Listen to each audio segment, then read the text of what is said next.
আসসালামু আলাইকুম, আমি যুবরাজ নোফেল এবং গ্রাফ থিওরির প্রথম ভিডিওতে আপনাদের সবাইকে স্বাগতম। তো একটা গ্রাফ আগে এঁকে ফেলি, তারপর বোঝা যাবে জিনিসটা কি। এখানে আমি কিছু ডট এবং কিছু কানেক্টরের সমান একটা গ্রাফ আঁকছি।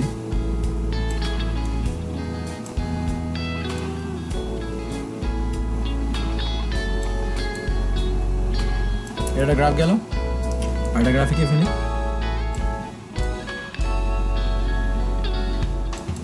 তো এগুলো কিছু গ্রাফের উদাহরণ, সিম্পল গ্রাফের উদাহরণ। একটা গ্রাফে ভি এবং ই এই দুটো জিনিস থাকে, যেটাতে ভি হচ্ছে বড় হাতের ভি, যেটা কিনা একটা সেট, যেটা এতে থাকা ভার্টিসেসগুলোর সেট। সেগুলো এন সংখ্যক হতে পারে।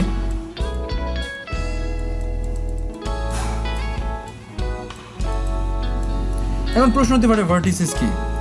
এগুলোকে বলা হয় ভার্টিসেস, এই ডটগুলোকে বলা হয়, যেগুলোর এক বচন হচ্ছে ভার্টেক্স বা নডস বলা যেতে পারে এগুলোকে। তো এটাকে ভার্টিসেস সেট বলে, ভি দিয়ে ডিনোট করে এটার সেট। সাধারণত আমরা প্রায় সকল সেটকে আমরা বড় হাতের অক্ষর দিয়ে ডিনোট করার চেষ্টা করি। অ্যান্ড দেন এটার মধ্যে যে ই আছে সেটা হচ্ছে সেট অফ এজেস।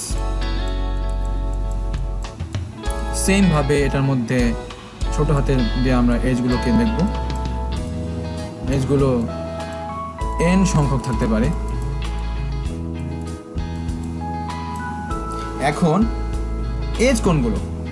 দুইটা ভার্টিসেসের মধ্যে যে কানেকশন তৈরি করে সেটাই এজ, মানে এটা এজ। এই যে দাগটা, এটাই আসলে এজ।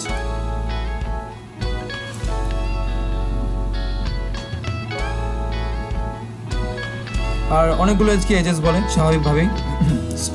এখন একটা গ্রাফের মধ্যে কি পরিমাণ ভার্টেক্স এবং কি পরিমাণ এজ থাকতে পারে সেটা প্রশ্নের বিষয়। ইনফাইনাইট সংখ্যক থাকতে পারে। যেসব গ্রাফের মধ্যে ইনফাইনাইট সংখ্যক এজেস এবং ভার্টিসেস থাকে সেগুলোকে বলা হয় ইনফাইনাইট গ্রাফ, এবং যেসবের মধ্যে থাকে শুধুমাত্র নির্দিষ্ট সংখ্যক কিছু সেগুলোকে বলা হয় ফিনাইট গ্রাফ, যেটা কিনা বোঝা যায়।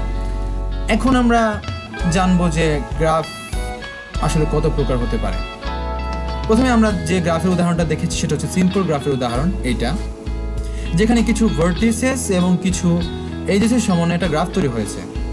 এখন আমরা আরও এক ধরনের গ্রাফ দেখতে পারবো, যেটা কিনা এরকম হতে পারে, মানে দুইটা ভার্টিসেস আমি আঁকলাম, এখন একটা এজ তো এটা কানেক্ট করেছে। এখানে ইচ্ছা করলে আমরা আরেকটা এজ এখান থেকে এখানে দিতে পারি, এবং আরেকটা এজ দিতে পারি, এবং আরেকটা এজ দিতে পারি। তো মাল্টিপল এজেস দিয়ে আমি একটা গ্রাফ তৈরি করতে পারছি। তো সেই ক্ষেত্রে এগুলোকে বলা হয় মাল্টিগ্রাফ।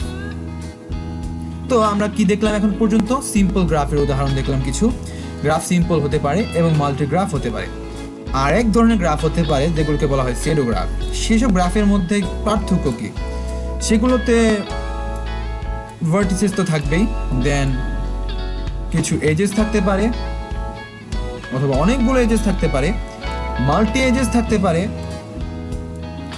এবং হ্যাঁ, এটাতে আর একটা নতুন জিনিস থাকতে পারে, সেটাকে বলা হয় লুপ। লুপ হচ্ছে একটা এজ যেটা কিনা একটা ভার্টেক্সকে কেন্দ্র করে শুরু হয়, আবার শেষ হয় ওইটাতেই, অর্থাৎ একটা ভার্টেক্সে চক্র করে ফেলে যে এজটা, সেটাকে লুপ বলে। চক্রাকার। লুপ অর্থ চক্র, লুপ অর্থ হচ্ছে চক্র।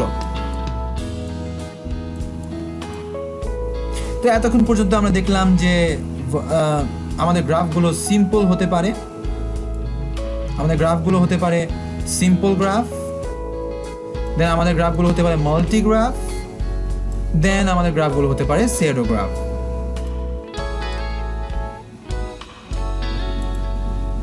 এখন আমরা চিনব কিভাবে কোনগুলো সিম্পল, কোনগুলো মাল্টি, কোনগুলো সেডো?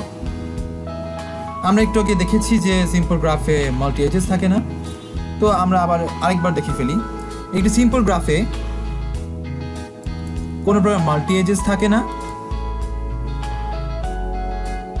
কিন্তু একটা মাল্টিগ্রাফে মাল্টি এজেস থাকে।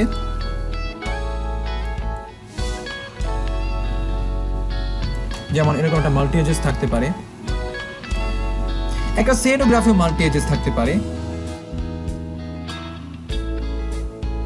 এরকম ভাবে। কিন্তু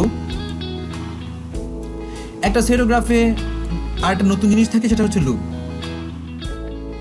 এখানে আমরা সিম্পল গ্রাফকে ইচ্ছে করলে মাল্টিগ্রাফে রূপান্তর করতে পারি এবং সেটাকে আবার রূপান্তর করতে পারি সেটোগ্রাফে, কিন্তু রিভার্স পসিবল না। অর্থাৎ আপনি চাইলেই সেটোগ্রাফকে মাল্টিগ্রাফে রূপান্তর করতে পারবেন না এবং মাল্টিগ্রাফকে সেটোগ্রাফে রূপান্তর করতে পারবেন না। এখানে আমাদের মাল্টি এজেস অনেকগুলো থাকতে পারে। এখানে মাল্টি এজেস একটা গ্রাফ আমরা দেখে নিই, মাল্টি এজেসের গ্রাফগুলো কিছু দেখে নিই। এখানে একটা গ্রাফ আমি লিখছি যেটাতে 4টা ভার্টেক্স আছে এবং এজেস আছে 4টা। তো একটা 2টা মাল্টি এজেস থাকতে পারে, 3টা মাল্টি এজেস থাকতে পারে, 4টা থাকতে পারে, এরকম আরো অনেক মাল্টি এজেস থাকতে পারে। এবং একটা সেটোগ্রাফিও লুপের সংখ্যা হতে পারে, একটা হতে পারে লুপ, সেই ভার্টেক্সে আবার আরেকটা লুপ হতে পারে এবং আরেকটা লুপ হতে পারে, এবং লুপের সংখ্যা অনেক হতে পারে। এখানে আরেকটা জিনিস আমরা দেখবো, সেটা হচ্ছে একটা গ্রাফের মধ্যে ভার্টিসেস গুলো তো কানেক্টেড থাকে এজেসের দ্বারা, আবার এমন কিছু ভার্টিসেস থাকে যেগুলো আলাদা থাকে। অর্থাৎ এভাবে যদি আমরা লিখি তাহলে এ বি সি 3টা ভার্টিসের সাথে আরেকটা ভার্টিস আছে ডি, এইটাও গ্রাফের, কিন্তু এটাকে বলা হয় আইসোলেটেড ভার্টেক্স। ভার্টেক্সকে আমি আবারও বলে দিচ্ছি যে ভার্টেক্স হচ্ছে একবচন এবং ভার্টিসেস হচ্ছে বহুবচন, এটাকে আবার নটসও বলা হয়। আর এজেস হচ্ছে এটার বহুবচন এবং এজ হচ্ছে এটার একবচন। এজ কি করে, 2টা ভার্টিসেসের মধ্যে কানেকশন তৈরি করে।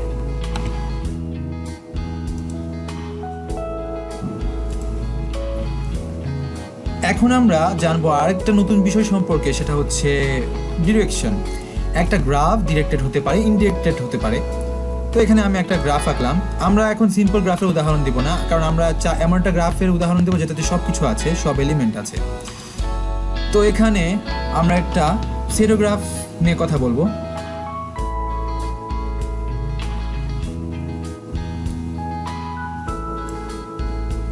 তো কিছু লুপ আছে, কিছু মাল্টি এজেস আছে। এই যে সেটোগ্রাফটা, এটা আনডিরেক্টেড গ্রাফ, মানে এটার মধ্যে কোনো ডিরেকশন দেওয়া নেই। কিন্তু মানে এটাতে যদি আমি এ বি সি ডি নামে সবগুলোকে দেই, তাহলে এ থেকে বিতেও যাওয়া যাচ্ছে, বি থেকে এতেও যাওয়া যাচ্ছে, এবং এ থেকে সিতেও যাওয়া যাচ্ছে, সি থেকে এতেও যাওয়া যাচ্ছে, সি থেকে ডিতে যাওয়া যাচ্ছে, ডি থেকে সিতে যাওয়া যাচ্ছে। কিন্তু যখন এটাতে আমরা কোনো প্রকার ডিরেকশন অ্যাড করব, অর্থাৎ যদি এভাবে লিখি, তাহলে আমরা দেখতে পাচ্ছি ডি থেকে বিতে যাওয়া যাচ্ছে, কিন্তু বি থেকে কিন্তু ডিতে আসতে পারছে না, কারণ এটা এইভাবে করা। কিন্তু যদি আমরা চাই যে দুইখানে যাক, তাহলে এগুলো দেওয়ার দরকারই নেই। জাস্ট সিম্পলি আমরা কি করব, এভাবে রেখে দেব। তাহলে বোঝা যাচ্ছে যে এটা দুই দিকে যাচ্ছে। মানে যখন আমরা কোনো ডিরেকশন দিব না, তার মানে কি এটা এদিকেও যাচ্ছে, এই দিকেও যাচ্ছে, দুই দিকে যাচ্ছে। আর লুপও কি করে, লুপ হচ্ছে একটা ভার্টেক্স থেকে শুরু হয়, আবার সেটাতেই চলে আসে, অর্থাৎ এখান থেকে শুরু হয়ে আবার চলে আসছে। এখন যদি আমাদের এরকম একটা গ্রাফ দেওয়া হয় যেটা কিনা ডিরেকশন এবং আনডিরেক্টেড দুইটার সমন্বয় তৈরি হয়, মানে কিছু জায়গায় ডিরেক্টেড কিছু জায়গায় আনডিরেক্টেড, তাহলে এটাকে আমরা মিক্স গ্রাফ বলতে পারি। তাহলে আমরা একটা আনডিরেক্টেড গ্রাফ আঁকবো এখন বোঝার জন্য।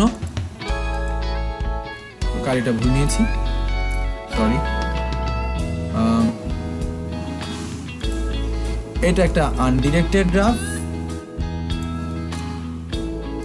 যাতে কোনো ডিরেকশন নেই,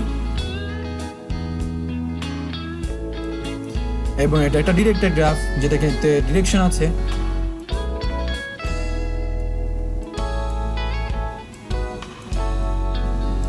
এখানে আমরা একটা ভার্টেক্স উঠতে পারে, এটা হচ্ছে একটা আইসোলেটেড ভার্টেক্স। যাই হোক, তো এতক্ষণ আমরা জানলাম গ্রাফ থিওরির একদম বেসিক, যা দিয়ে আমরা পরবর্তী টপিকগুলো কভার করব।